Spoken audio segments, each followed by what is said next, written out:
Agar bu video senga yoqmasa, demak u sen haqingda.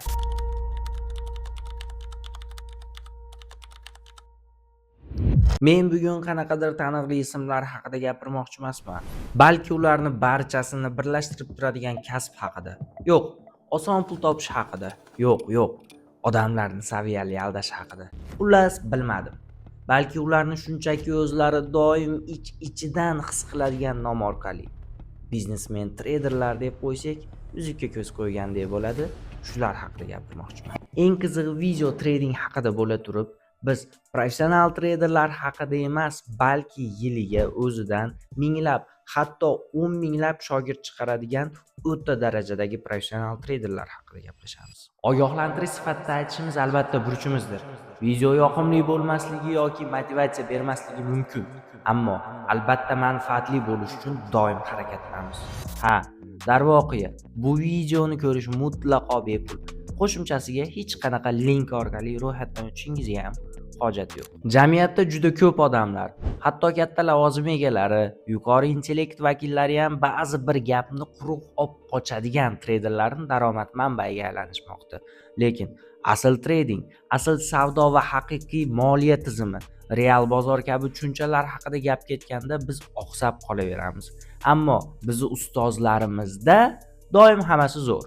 Ushbu video asl kasb egalari haqida emas, balki uni orqasiga yashiringan sotuvchi treyderlar yoki marketologlar va ularning millionlari yoki piramidalari haqida gapiraman. Bugungi virtual suhbatimiz biroz yoqimsizroq bo'lishi mumkin. Chunki biz bugun asl real bozorni qoralab, o'zlarini rastalariga bo'lajak treyderlarni yoki umidvor insonlarni xaridor sifatida jalb qilayotgan treyderlar haqida dalil va isbotlar bilan gapiramiz. Hozirda eng urf bo'lgan narsa nima deb o'ylaysiz? Albatta, qisqa muddat ichida katta pul topish siri yoki uni sinonimi bo'lgan trading. Xuddiki multfilmdagi sirli masalliq. Videomiz qahramonlarni mahsulotlarini yomonlash niyatimiz yo'q.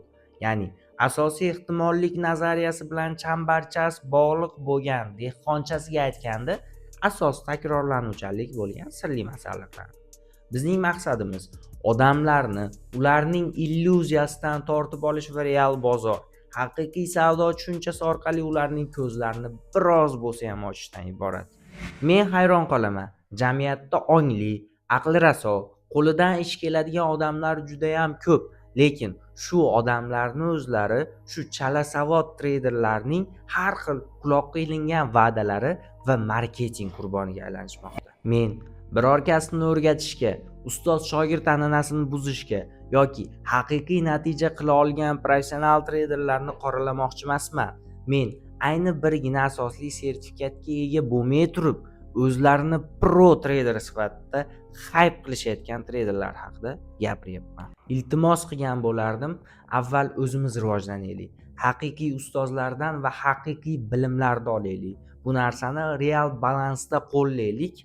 Bundan keyin o'zimizni professional treyder deb ataylik. Sohaga umuman aloqasi yo'q joyda o'qib, Yevropa yoki Amerikada prop investitsiya hisoblarini qoyillatib, O'zbekistonga kelib o'zidan xalqaro moliyaviy ekspert yoki professional treyder yasab olgan shaxslar, xalq hammasidan xabardor yoki albatta bir kun xabardor bo'lishadi. Ishga ovozingizni eshiting va qaror qabul qiling. Yoki haqiqiy savdoni boshlang yoki o'quv markazlaringlarni yopinglar. Demak, biz boshladik. Bismillah. Trade qilmasdan ham foyda qilsa bo'lishini bilasizmi? Yo'q deysizmi? Albatta bo'ladi. Keling do'stim, sizga bular haqida o'zim aytib beraman. Asosiy mavzuga o'tishdan avval keling bozordagi pul topolmagan, lekin trading nomi bilan odamlarni sog'ayotganlar qanday yo'llar bilan daromad qilish haqida gaplashib o'tamiz. Bunday yo'llar ko'p. Eng ashaddiylarini qo'limizdan kelgancha oshkor qilishga harakat qilamiz. Ular treyder emas, sotuvchi. Nima sotadi deysizmi?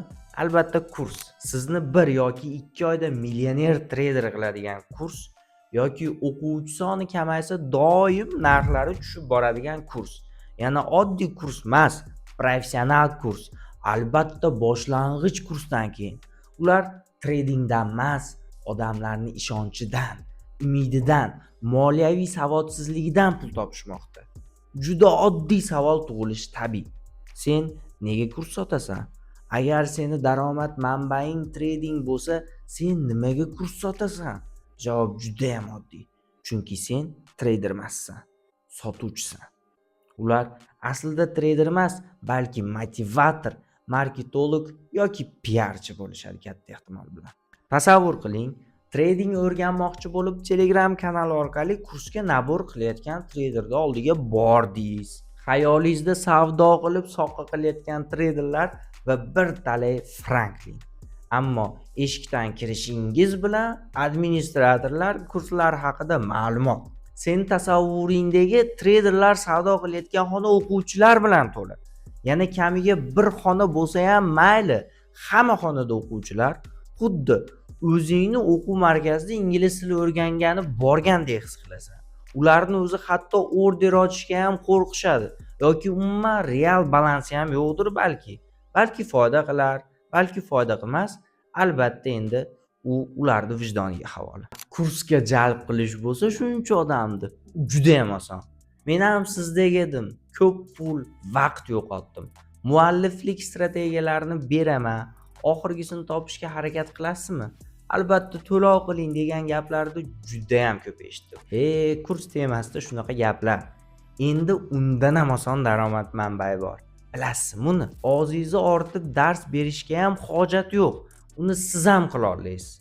Bilim kerak deysizmi? Sizda Telegram kanal va demo shot bo'lsa boshlash uchun yetarli. Ya'ni sehrli strategiyangiz bilan 100 milli demoingizni ochasiz, unda zelka qilasiz.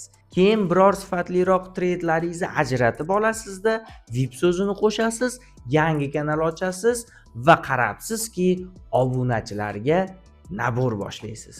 Xo'sh, shunaqa ham bo'ldi. Endi pulni qayerdan topaman deysizmi?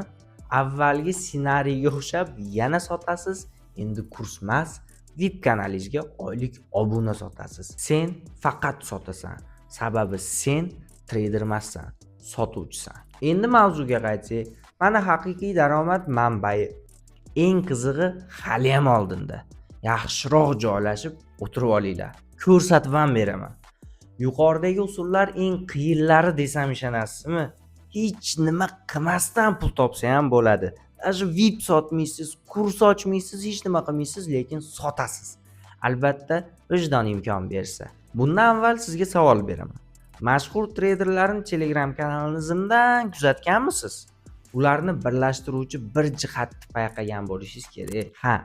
O'sha har bir post, YouTube video, Instagram post tagida turadigan link yoki referalka. Bu eng oson yo'llar.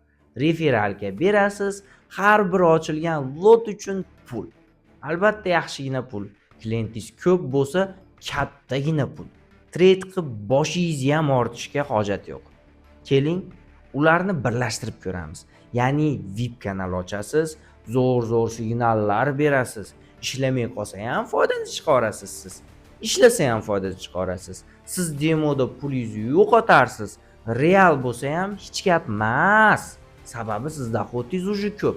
Odamlar bo'lsa, slif bo'lib barcha pullarni yo'qotsa, broker даже sizga shu summalarni 50% gacha berishi mumkin. Ana trading-u, mana trading. Afsuski, bunday insonlar kundan kunga ko'payib bormoqda va insonlarni sohaga bo'lgan tasavvurlarini salbiy tarafga o'zgartirishmoqda. Bunday traderlar savdodan tashqari barcha yo'llar orqali pul topishadi. Yana bir yo'li ijtimoiy tarmoqlarda aktiv yoki PR ortidan pul ishlash. Bu 4-yo'l. Ya'ni hashamatli uy, hech kimda yo'q superkarlar. Aslida orqasi bo'sh oddiy haypdan boshqa narsa emas. Kreditga mashina, ijaraga kvartira yoki referalkani pulga kelgan superkarlardir. Bular haqida soatlab gapirish mumkin. Lekin asosiy mavzudan chalg'imaylik. O'zimiz uchun mavzularni bilib oldik. Endi esa haqiqiy savdo, real moliyaviy tizim va foydasi tegadigan bilim haqida gaplashamiz. Biz bularni g'irt tekinga beramiz.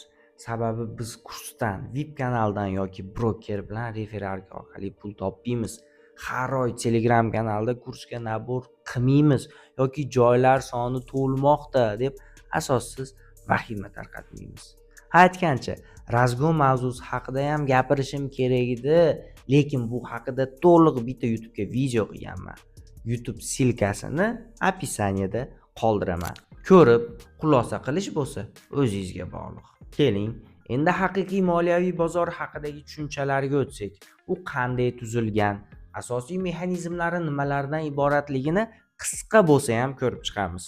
Siz hozirgacha moliyaviy bozorni faqat grafikdan iborat desangiz qattiq adashasiz. Siz faqatgina grafik, yapon shamlari yoki indikator ko'rdingiz. Grafik bu oxirgi natija hisoblanadi bozorda. Bozor bu qandaydir o'ylab topilgan strategiya orqali pul topiladigan grafik emas. Bozor bu pul urushi. Kimdir sotyapti, kimdir sotib olyapti, kimdir yutadi, kimdir yutkazadi. Bozor bo'lsa shu urinishlarda natijasi hisoblanadi. Moliyaviy bozorda ko'rayotgan narxlar tasodifan paydo bo'lmaydi. Ular indikatorlardan, grafik chiziqlardan yoki broker platformasidan chiqmaydi. Narx bu real pul ishtirok etadigan, markazlashgan savdo muhitida yuzaga keladigan kelishuv natijasidir. Shu sababli haqiqiy narx shakllanishini tushunish uchun eng avvalo futures bozorini tushunish kerak. Haqiqiy moliyaviy bozor faqat grafiklar yoki indikatorlar orqali ishlamaydi. Narxni markaziy banklar, yirik institutsional fondlar va hedge fondlar haqiqiy pul va katta hajm orqali shakllantiradi. Markaziy banklar valyuta va aktivlar bilan bozorda likvidlikni boshqaradi. Institutsional fondlar strategik pozitsiyalarni yig'adi, hedge fondlar esa riskni boshqarish va foyda olish uchun agressiv pozitsiyalar ochadi. Ularning har biri bozor oqimini, buyurtmalar hajmini va narx yo'nalishini belgilaydi. Ammo bizni chala treyderlarimiz bo'lsa qandaydir klassik strategiyalar asosida bozorda boshqarmoqchi bo'lishadi. Futures bozor esa shu jarayonning asosiy mexanizmi va kuzatuv joyi hisoblanadi. Esinglardan chiqarmanglar, shuncha ma'lumotlarni bilib turib ham oddiy strategiyalarga odamda jigaridan bo'lgan pulni risk qilish, risk kontrolisiz ya'ni katta risk bilan pozitsiyalar ochish, bu prям tasavvur qildinglar, qanaqa odamni ishi. Xuddiki siz fondlarga teskari, katta oqim kirgan summaga teskari kichkina depozitingiz bilan harakat qilayotgan bo'lasiz. Shu sababli ko'zimizni kattaroq ochaylik akalar. Xudo xolasa buni bu yog'iga to'g'ri направленияda yaxshi natijalar qilish, yaxshi pullar yechish nasib qilsin, faqat riskka amal qilgan holatda. Futures bozor bo'lsa bu jarayonning asosiy mexanizmi va kuzatuv joyi hisoblanadi.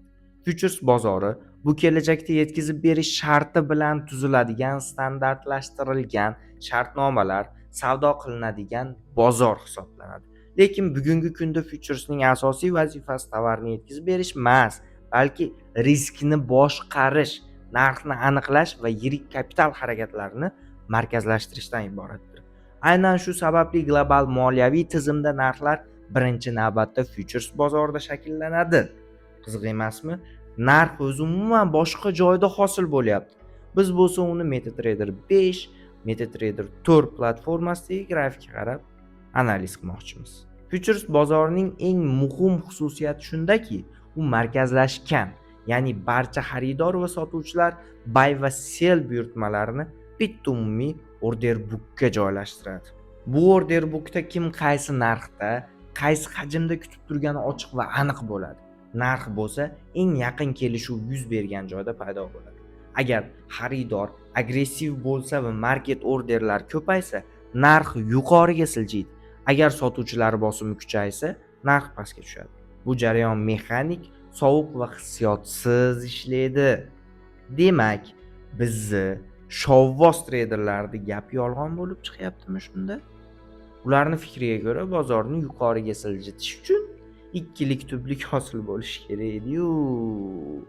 Ya'ni hammamiz tilimizda W patterni yoki razvorot bo'lish uchun M patternlari hosil bo'lish kerak edi, lekin bu yerda umuman boshqa tema ketyapti. qolibdi. Esinglardan chiqmasin akalar, yana bir marta qaytaraman. Iltimos bu sohada fikrlashimizni kengaytiraylik. Aqlan yetuk insonlarimiz va aqlan aniq bo'lgan pozitsiyalar qilishga harakat qilaylik. Shunda sizni jigaringizdan hosil bo'lgan shu summa pullarni riskamal qilgan holatda qanchadir ustiga foizlarda ishlashimiz mumkin. Global Futures savdosini asosiy markaz sifatida CME Group qaraladi. Ushbu tuzilma tarkibida COMEX, New York Mix kabi birjalar mavjud bo'lib, ular orqali oltin, biz ishlayotgan neft, indeks, obligatsiyalar va valyuta futureslari savdo qilinadi. Masalan, tilla narxini global yo'nalish asosan COMEXdagi Gold Futures savdolarida shakllanadi. Futures birjalari ichida savdo jarayoni maxsus matching orqali amalga oshiriladi. Bu texnologiya buy va sell orderlarini millisekundlar ichida moslashtiradi. Kim tezroq, kim katta hajm bilan kelsa, narx aynan o'sha tomonga siljiydi. Bunda birja ichidagi clearing house har bir bitimni kafolatlaydi va qarshi tomon riskini o'z zimmasiga oladi. Shu sababli futures bozori ishonchli, shaffof va manipulyatsiyaga chidamli hisoblanadi. Ammo ba'zi treyderlar aynan shu platformada joylashgan order bookdagi bitimlarni yolg'on ma'lumotga chiqarib qo'yishmoqda. Albatta, ularni ham to'g'ri tushunish kerak. Agar bu haqida odamlar bilib qolishsa, kursini kimga o'tkazadi? Kimga sotishadi? Keling, mavzuga qaytamiz. Narx futures bozorida shakllangach, u yerda to'xtab qolmaydi. Yirik banklar va institutsional ishtirokchilar futuresdagi narxni asos qilib olib, spot bozorida hedging operatsiyalarini amalga oshiradi. Spot bozori esa asosan banklar aro OTS muhitida ishlaydi va u yerda likvidlik futuresdagi yo'nalishga moslashadi. Shu jarayonda futures narxi yetakchi rol o'ynaydi. Spot bo'lsa, unga ergashadi. Keyingi bosqichda liquidity providerlar futures va spot oqimlarini birlashtirib agregatsiya qiladi. Ular bir nechta manbadan kelayotgan narxlarni filtrlab, o'rtacha va barqaror price fed hosil qiladi. Ana shu fed brokerlarga uzatiladi. Broker bo'lsa ushbu narxni CFD shaklida retail traderlarga ko'rsatadi. Tushundinglar akalar? Demak, hedgingdan hosil bo'lgan operatsiyalar CFD orqali bizgacha, ya'ni retail traderlargacha yetib kelar ekan. Demak, CFDdagi narx mustaqil emas, u futures va spot bozorining aksidir. Demak, biz bozorni biroz emas, anchagina kechroq ko'rib, ishlamaydigan strategiyalarni o'rganish uchun pullarimizni shunchaki sarflayapmiz ekan. Shu sababli futures bozori doimo oldin harakat qiladi. Chunki real pul, real hajm va real qarorlar aynan shu yerda qabul qilinadi. CFD va spot platformalarida ko'rayotgan harakatlar esa allaqachon sodir bo'lgan jarayonning kechikkan aks sadosidir. Retail traderlar chartga qarab qaror qabul qilayotgan paytda institutsionallar allaqachon futures order book orqali pozitsiya yig'ib bo'lgan bo'ladi. Bu degani biz bosh va yelka yoki bayroq patternini kutib bozor harakat qilib bo'lgandan keyin ishni boshlayapmiz ekan. Nima deb o'ylaysiz? Bu borada professional traderlarimiz, pro traderlarimiz qanaqa fikrda ekan? Albatta o'z fikrlarini bildiradi degan umiddamiz. Xulosa qilib aytganimizda, haqiqiy moliyaviy bozor indikatorlar yoki broker platformalarida emas, u markazlashgan futures birjalarida, order book ichida real buy va sell orderlar to'qnashuvida yashaydi. Kim shu mexanizmni tushunsa, u narxga boshqacha qaraydi. Kim tushunmasa, u faqat narx ortidan yuguradi. CMEda shakllangan ushbu narxlar keyin maxsus rasmiy data feed orqali tashqariga uzatiladigan platformalarga to'g'ridan to'g'ri boradi. Shu fedni to'g'ridan to'g'ri oladigan platformalar esa NinjaTrade, TigerTrade, Atas va Bookmap bo'ladi. Bu platformalar CMEdan kelayotgan futures ma'lumotini filtrlab emas, o'zgartirib emas, balki xom holatda ko'rsatadi. Ularni saralash esa professional bilim ortidan keladi. Shu sababli bu platformalarda sen nafaqat narxni, balki narx nega harakat qilganini ko'rasan. Qayerda katta buy order turganini, qayerda agressiv sotuv bo'lganini, qayerda likvidlik yutilganini real vaqt rejimida kuzatish mumkin. Bu bozorni ichki tomoni. Bizni sotuvchilarimiz esa bizga qanaqadir asosi takrorlanuvchanlik bo'lgan patternlarni o'rgatishyapti. MetaTrader 4 va 5 dagi mexanizm esa umuman boshqacha. MetaTrader 4 5 platformalari futures birjasiga ulanmaydi. Ular OTS, CFD bozori uchun yaratilgan. Bu yerda narx brokerdan keladi. Broker esa narxni liquidity provider orqali oladi yoki o'zi model qiladi. Shu sababli 4-5 platformalarda siz orderni ko'rmaysiz, ya'ni order bookni ko'rmaysiz, real hajmni ko'rmaysiz, kim real sotyapti yoki olayotganini bilmaysiz. Siz faqat yakuniy chiziqni ko'rasiz. Balki endi tan olarsiz. Professional trader qayerda-yu, sotuvchi qayerda, marketni planlari qayerda. Atas, Bookmap va NinjaTrade'da narx avval harakat qiladi, keyin chartga chiziladi. MetaTrader 4, MetaTrader 5 da esa narx allaqachon harakat qilib bo'lgandan keyin biz uni ko'ramiz. Farq mana shu. Futures platformalarda bo'lsa bozorni ichidan ko'ramiz. MetaTrader 5, 4 da esa bozorni orqasidan quvib yuguramiz. Shuning uchun professional trader tahlilni futures platformalarda qiladi. CFD yoki Forexda savdo qilsa ham qarorni CME futures oqimiga qarab qabul qiladi. Chunki real narx qayerda tug'ilsa, kuch ham o'sha yerda bo'ladi. Xulosa, men qo'limdan kelgancha qisqa bo'lsa ham asosli va bepul ma'lumotlar berdim. Kim qanaqa xulosa chiqarish bo'lsa, o'zingizlarga bog'liq. O'zimni traderman deb daromad manbai boshqa joydan bo'lganlar, menimcha vijdonni savol-javob qilish payti keldi. Kurs sotib olib allanganlar bo'lsa, biroz kech bo'lsa ham xatoinglarni tushunib yetdinglar degan umiddaman. Yangi boshlovchilarga bo'lsa, bunday soxta trading qopqonini chetlab o'tishga biroz bo'lsa-da yordam berdik degan yaxshi gumonda bo'lamiz. Kimnidir uyg'otgan bo'lsak, maqsadimizga erishdik deb hisoblaymiz. Videoni diqqat bilan tomosha qildinglar deb o'ylayman. Telegramda berilayotgan signallar, bepul ma'lumotlar va qo'yilayotgan reelslar bizni kelajakdagi maqsadlarimiz uchun juda ham muhim. Shu sababli podpiska tugmasini bosing va like, kommentariyada o'z fikringizni qoldirish esingizlardan chiqmasin. Xudo xolasa, buni bu yog'iga ham ideal tarzda vijdonan auditoriya bilan ishlashga harakat qilamiz. Aytib o'tganimdek, bizning auditoriyamiz kelajakdagi ishlarimiz uchun juda ham muhim. Telegram kanalida berilayotgan signallar bo'lsa, qo'limizdan kelgancha sizlarni pribulga olib chiqish uchun berilyapti. Iltimos, savdo payti riskka amal qilgan holatda har doim pozitsiya ochinglar. Sizlar bilan Ziyod Trade bo'ldi. Keyingi videoni kutmoqchi bo'lsanglar, kommentariyada kutaman.